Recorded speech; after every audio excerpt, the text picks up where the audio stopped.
నమస్కారం, welcome to iDream. ధర్మ మార్గం విత్ విజిత కార్యక్రమానికి స్వాగతం.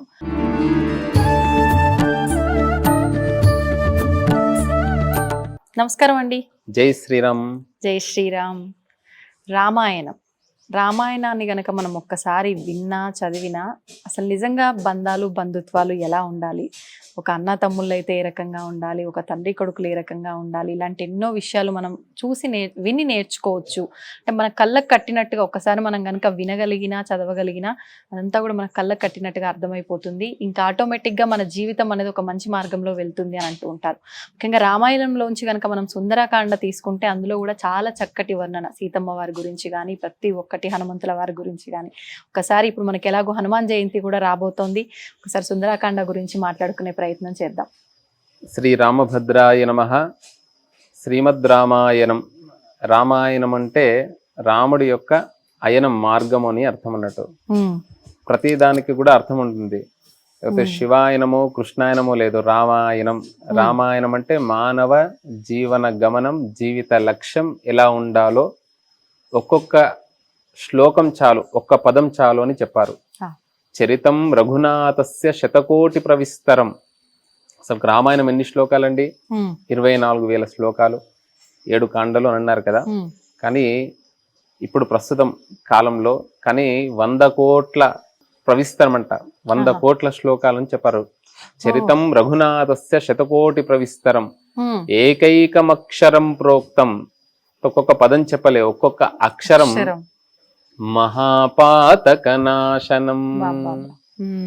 మహాపాతకాలు, జన్మం వ్యాధి జరా విపత్తి మరణైర్ అత్యంత సోపద్రవం. అంటే ఈ లౌకికమైనటువంటి జీవనంలో కాదండి, మరల మనకు ఒకవేళ జన్మ ఉన్నా కూడా నిజంగానే ఆ రాముడి యొక్క పల్లకి మోసేటువంటి అనుగ్రహం. ఎందుకంటే సంపద ఇచ్చేటువంటి వాడు ఆయన్నే. ఐశ్వర్యం రామ పూజనాత్. అందరు అంటారు లక్ష్మీదేవిని మనం ఆరాధిస్తే, చాలా అష్టలక్ష్మిని ఆరాధిస్తే అష్టైశ్వర్యాలు వస్తాయి అంటారు. కానీ ప్రమాణం ఏమిటి అంటే రాముడిని ఆరాధిస్తే అంట సకల భోగాలు, అంటే ఉన్నంతకాలం భోగ జీవనం, అంత్యమున యోగ జీవనం. కానీ కావాల్సింది ఎంతకన్నా, కానీ ధర్మంగా వెళ్లే వారికి ఇక్కడ చాలా పరీక్షలు జరుగుతూ ఉంటాయి.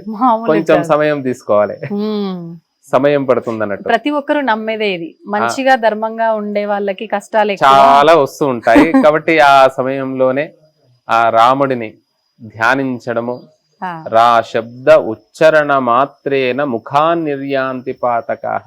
రా అనగానే మనం చేసినటువంటి పాతకాలు తొలగిపోతాయని కావు, చేయకుండా ఉంటామని రాముణ్ణి ఆరాధిస్తే.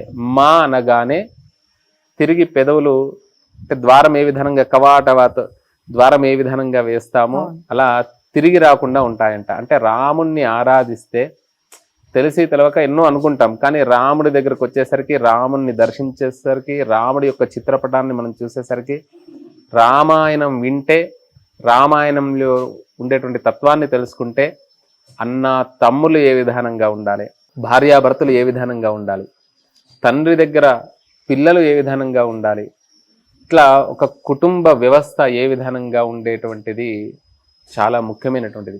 ప్రస్తుతం లోపించింది కూడా అదే. అసలు రాజు ఎలా ఉండాలి, అసలు ఇప్పుడున్నటువంటి రాజులు కాదండి. రామో రాజ్యముపాసిత్వా.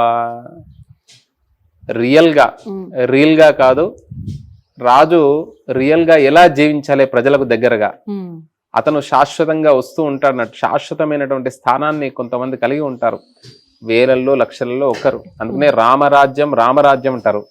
రాజు ఎలా ఉండాలి, భృత్యుడు ఎలా ఉండాలి, స్థిత ప్రజ్ఞత అని అంటారు కదండి. స్థిత ప్రజ్ఞత అంటే రాముడిని ఈరోజు మీకు పట్టాభిషేకం రేపు ఉదయము అని అన్నారు అని మరల సాయంకాలానికి లేదు అరణ్యానికి వెళ్ళాలి అన్నారు. పట్టాభిషేకం అనగానే ఏ ఉత్సాహంతోని ఉన్నాడో, ఏ విధానంగా ఉన్నాడో, అడవికి వెళ్ళాలంటే కూడా అదే విధంగా ఉన్నాడు.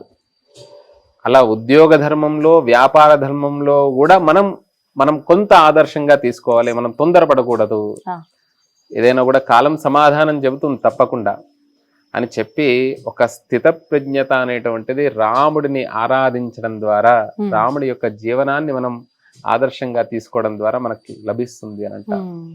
అందుకనే స్త్రీ వద్ద పురుషులు ప్రస్తుతం నేటి కాలంలో ఎలా ఉండాలి, నాహం జానామి అంటే ఎప్పుడు కూడా పాదాలకు నమస్కారం చేస్తుంటారు కాబట్టి నాకు ఆ పాదాలకు పెట్టినటువంటి అందలను మాత్రం ఇది అమ్మవారి అని చెప్పారన్నట్టు. ప్రతి స్త్రీని కూడా ఒక తల్లిలాగా భావించాలి అనేటువంటి అంశం కూడా మనకు శ్రీమద్ రామాయణంలో తెలుపుతుంది. అందుకనే ఒక శ్లోకం చెప్పారు, యః కర్ణాంజలి సంపుటైరహరః సమ్యక్ పిబత్యాదరాత్.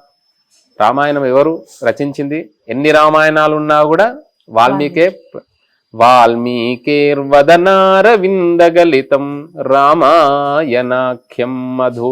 మధు అంటే తేనె. ఒక పాత్రలో మధును అంటే తేనెను ఉంచి, మధురాన్ని నుంచి ఎటువైపు నుండి గ్రోలినా కూడా అది ఎలా ఉంటుంది, చాలా ఆనందంగా ఉంటుంది, తీయగా ఉంటుంది. రామాయణం కూడా అలాంటిదేనంట.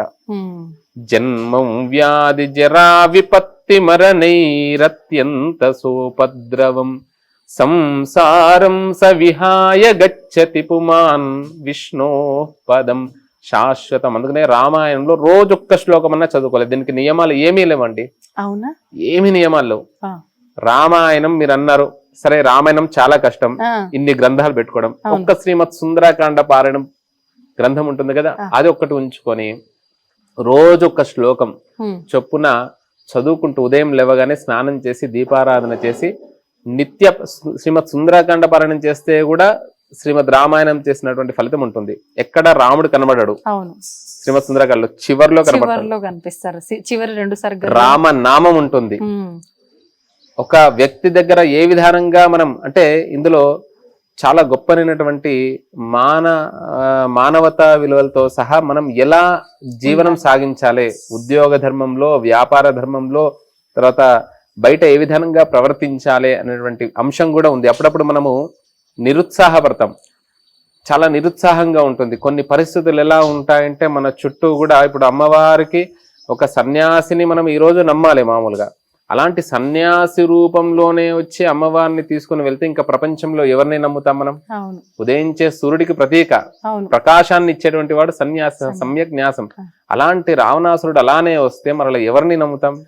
చివరిగా వానర రూపంలో వెళ్ళిండు, మళ్ళీ వానరుడు ఎలా నమ్మించాలి? ఇవన్నీ కూడా ఆ హనుమంతుడు యొక్క ఒక్కొక్క శ్లోకం చదువుతుంటే, ఒక్కొక్క సర్గ చదువుతుంటే 68 సర్గలు ఉంటాయి, దాదాపు 4000 కంటే పైగా శ్లోకాలు ఉంటాయి. ఇక్కడ అంత సౌందర్యమైనటువంటిది చాలా ముఖ్యమైనటువంటిది.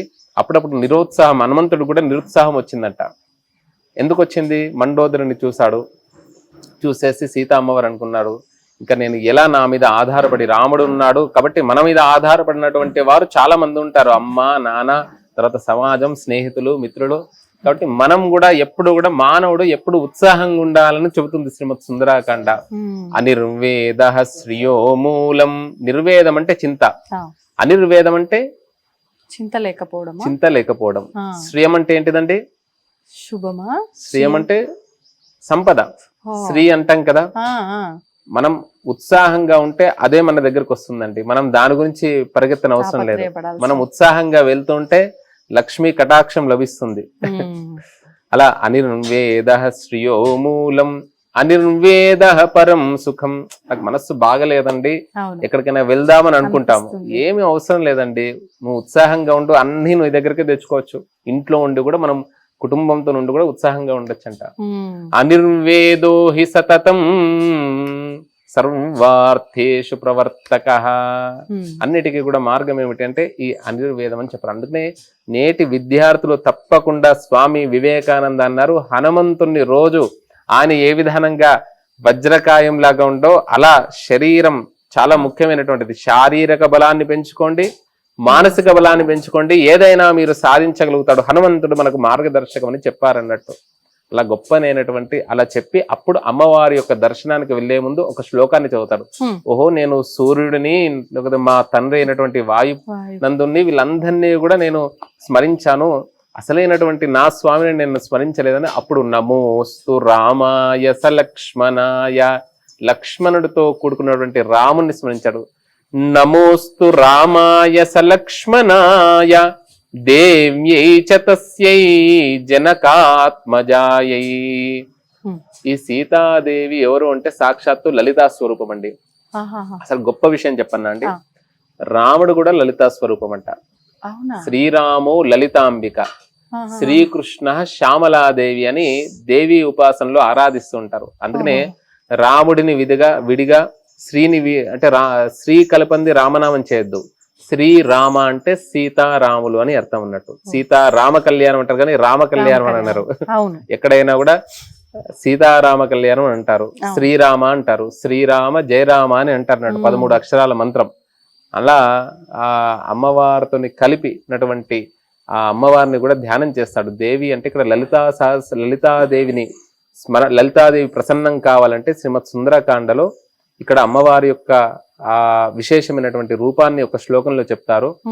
ఆ సర్గ పారాయణం చేస్తండి లలితాదేవి దర్శనం అవుతుందండి. ఇన్నిసార్లు అని ఉన్నది, అంత గొప్పనైనటువంటిది. ఈ శ్రీమత్ సుందరకాండ ఒక్కటి పారాయణం చేయడం ద్వారా అటు సంస్కృత పరంగా కానివ్వండి, ఇటు అర్థపరంగా కానివ్వండి, మీకు సంవత్సరం వరకు ఒక గొప్పనైనటువంటి అనుగ్రహం లభిస్తుంది అని చెప్పారన్నట్టు. అంత గొప్పనైనటువంటిది శ్రీమత్ సుందరకాండ. నమోస్తు రామాయ సలక్ష్మణాయ దేవ్యై చ తస్యై జనకాత్మజాయై. నమోస్తు రుద్ర ఇంద్ర యమ అనిలం యమానిలేభ్యో నమోస్తు చంద్ర అర్కమరుద్గణేభ్య. ప్రత్యక్ష దైవాలైనటువంటి వారందరినీ కూడా స్మరించి అమ్మవారి యొక్క దర్శనం చేసుకుంటాడు అని చెప్పారంట. అందుకనే శ్రీమద్ రామాయణం ఎంత గొప్ప అంతఃసౌందర్యం అండి. బాహ్య సౌందర్యం ఎవరికి కావాలండి? అంతఃసౌందర్యం చాలా ముఖ్యమైనటువంటిది. అందుకనే ఇందులో ఏదో రావణ కాండనో లేకపోతే హనుమత్ కాండనో లేకపోతే సీతాకాండలో పెట్టలే. ఏం పేరు పెట్టారు దీనికి? సుందరాకాండ. అందుకనే ఇక్కడ సుందరే సుందరో రామ. రామ అంటే రమయతి, ఆనందం కలిగించేటువంటి స్వాగం. ఇంద్రియాలకు అతీతంగా ఆనందాన్ని కలిగిస్తానంట. రామనామం అంత గొప్పనైనటువంటిది. మీకు తెలియకుండా గాయత్రి జపం చేస్తే ఎంత ఫలితం ఉంటుందో, నగాయత్ర్యా పరం మంత్రం నమాతు పరదైవతం అని అన్నారు. ఈ శ్రీమత్ సుందరకాండ పారాయణం చేస్తే గాయత్రి జపం చేసినటువంటి ఫలితం ఉంటుందంట. ఒక 1000 సార్లు చేస్తే ఎంత ఫలితమో ఈ శ్రీమత్ సుందరకాండ పారాయణం చేస్తే అంత ఫలితం అని చెప్పారు. అందుకనే సుందరే సుందరో రామ. కథ ఎంత అద్భుతంగా ఉంటుందండి. ఒక కథ ఇంకొక స్టోరీ చదివితే బాగుంటుంది, ఒక అధ్యాయం కాగానే ఇంకొకటి చదివితే బాగుంటుంది అంటారు. అందుకనే సుందరే సుందరీ కథ, సుందరే సుందరీ సీత. చూడండి, ఆమెకి ఏమి ఆభరణాలు లేవు, ఏమి లేవు. ఒక నార వస్త్రాలతో నరణ్యానికి వచ్చినప్పుడు ఎలా ఉందో అలానే ఉన్నది అంట అమ్మవారు. కేవలం ఒక అశోకవనంలో కూర్చుని అలానే ఉన్నది అని చెప్పారన్నట్టు. అంటే అంత సౌందర్యం సాక్షాత్తు. అంటే ఒక దుష్ట శిక్షణ శిష్ట రక్షణ చేయాలి అంటే ఆవిర్భవించాలి కదా. ఎప్పుడైనా కూడా నారాయణుడే లక్ష్మీనారాయణుడే భూమి మీదకి రావాలి సాక్షాత్తు. అలాంటి అమ్మవారు సాక్షాత్తు లక్ష్మీ స్వరూపం అమ్మవారు. సుందరి, ఆ వనం కూడా ఎంత అద్భుతంగా ఉంటుందండి. సుందర్ ఒక్కొక్క ఆ చెట్టు కానివ్వండి, ఇప్పుడున్నటువంటి అశోక చెట్లు అంటారు కానీ ఈ అశోక చెట్లు కావండి. ఆ అశోక చెట్లు శోకాన్ని తొలగించేటువంటివి. ఇప్పుడు చాలా కష్టం, ఇప్పుడు అన్ని కూడా హైబ్రిడ్ వచ్చేసాయి. సుందరే సుందరం వనం.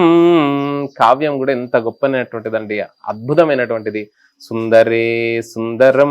అసలు నెలకొక్కసారి చేస్తే బాగుంటుండే అనిపిస్తుంది. దీనికి ఏం నియమాలు లేవండి, ఒకటే గుర్తుకుంచుకోండి. అందరూ కూడా హనుమంతుణ్ణి ఆరాధించాలంటే ఆయన బ్రహ్మచారి, చాలా నియమాలు ఉండే అంటారు. ఏమి నియమాలు అవసరం లేవండి. మేము ఈ ఐ డ్రీమ్స్ భక్తి మార్గం ద్వారా చెప్తున్నాం. తప్పకుండా రోజొక సర్గనైనా పారాయణం చేయండి. అంటే ఒక నియమంగా, ఒక దీక్షగా చేస్తే మాత్రం ఆ నియమం గాని, దీక్షగా చేయనటువంటి వారు అన్నం ఎలా తింటున్నారో రామాయణం అలా చదవాలి. మనం ఋషి రుణం తీర్చుకున్న వాళ్ళం అవుతాం. మానవుడు దేవరుణం, ఋషి రుణం, తర్వాత పితృరుణం అని అంటారు. ఈ 3 రుణాలంట శ్రీమద్ రామాయణం సుందరాకాండ పారాయణం చేస్తే ఈ 3 రుణాలు తీరుతాయంటండి. దేవతలను ఆరాధించిన ఫలితం వస్తుంది. తర్వాత ఋషి అంటే వాల్మీకి మహర్షి, పితృదేవతలు సంతోషపడతారంటండి ఈ శ్రీమద్ రామాయణం చేసిన. ఎందుకంటే మంచి మార్గంలో వెళ్తున్నాం కదా. మన పెద్దలు ఏమనుకుంటారు, నా పిల్లలంతా కూడా వాళ్ళకి సంపద అవసరం లేదు, మంచిగా సంప్రదాయంగా సంస్కృతిగా పద్ధతిగా ఉంటే చాలు, ఎవరు ఈ తల్లిదండ్రి అని అనకుండా జీవనం, అలాంటి జీవనం వద్దు తల్లిదండ్రులు అంటుంటారు కదా. అలా వాడు బాగా జీవిస్తున్నాడు అని అంటే ఈ రామాయణమే కదండి, రాముడే కదండి మంచి మార్గంలో వెళ్ళడానికి. అలాంటి సుందరే సుందర కపిహి. కపిహి అంటే బ్రహ్మ అని అర్థం అన్నట్టు. అలా భవిష్యత్ బ్రహ్మ అన్నాం కదా.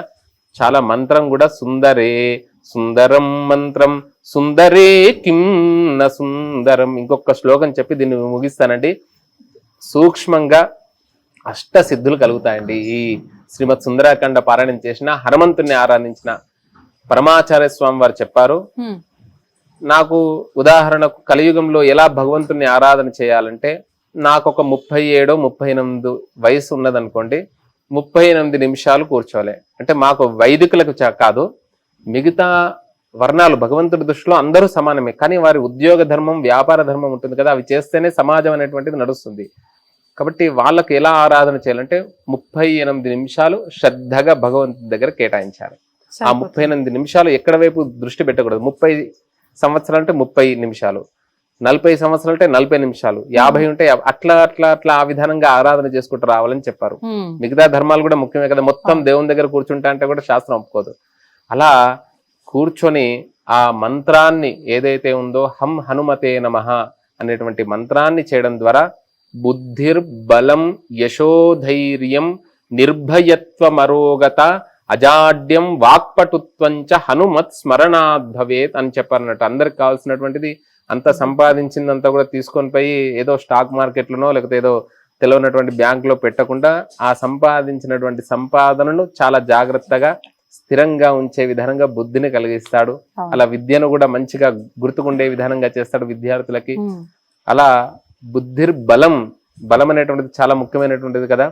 బుద్ధిర్బలం యశస్సు, యశస్సు అంటే సమాజంలో మనం ఎవరి దగ్గరికి వెళ్తున్నామో వారు చికాకు పడకుండా మనల్ని చూడగానే మంచిగా మాట్లాడే విధానంగా, అలా స్మితపూర్వ విభాసి అని అంటారు కదా. రాముడైనా హనుమంతుడైనా కూడా ఒకటే. అలా ఆ విధానంగా ఆయనే నవవ్యాకరణ పండితుడు అని కూడా చెప్పారన్నట్టు. హనుమంతుని స్మరిస్తే అలా వస్తాయి. బుద్ధిర్బలం యశోధైర్యం, ధైర్యం చాలా ముఖ్యమైనటువంటిది.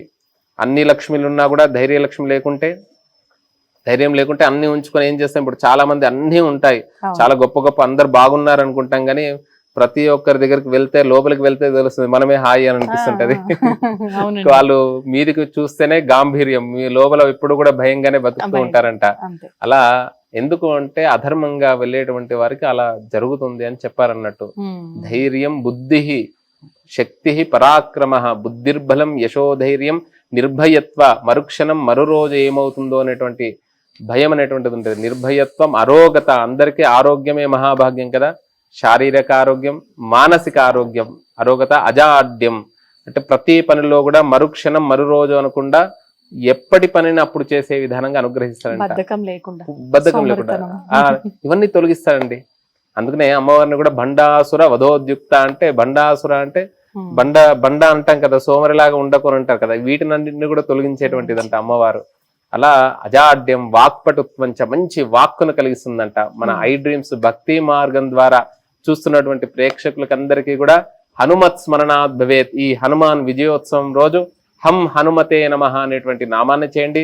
హనుమతే నమః, హనుమతే నమః అనే నామాన్ని చేయండి. అలాంటి గొప్పనైనటువంటి హనుమంతుడి యొక్క అనుగ్రహాన్ని మరల వైశాఖ మాసం వరకు, వైశాఖే భానుమాలోక్య ప్రత్యహం శతసంఖ్యయ ధనేన ధనద ప్రత్య సభావే నాత్ర సంశయ అన్న విధానంగా మీ అందరికీ కూడా అలాంటి జయం కలగాలని మేము హనుమంతుని ప్రార్థిస్తున్నాం. సంతోషం అండి. జై శ్రీరామ్. జై శ్రీరామ్. తవ్వండి, తవ్వుతూనే శివలింగం. సరే దాన్ని అట్లా కప్పేసేయండి, చూపించదండి. Krishna is there. మూర్తి పూజ కాదు, సాక్షాత్ బ్రజేంద్ర నందన భగవాన్ ఉన్నారు మూర్తిలో. ఏమీ ఆశించకుండా ఆరాధించే వాళ్ళు కూడా ఉన్నారా ప్రభుజీ? నిజమైన భక్తి అంటే మనకు తెలియదు కాబట్టి